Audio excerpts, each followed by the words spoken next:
সূরা মুহাম্মদ। রহমান রহিম আল্লাহ তাআলার নামে।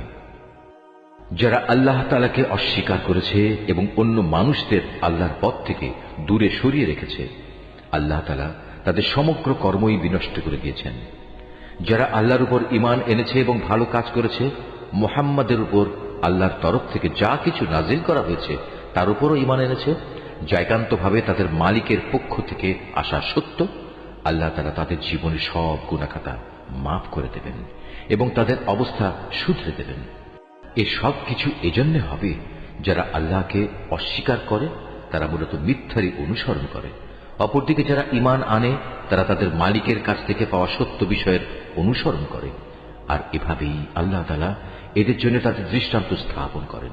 অতএব যুদ্ধের ময়দানে যখন তোমরা কাফেরদের সম্মুখীন হবে, তখন তোমরা তাদের গর্দানে আঘাত করো।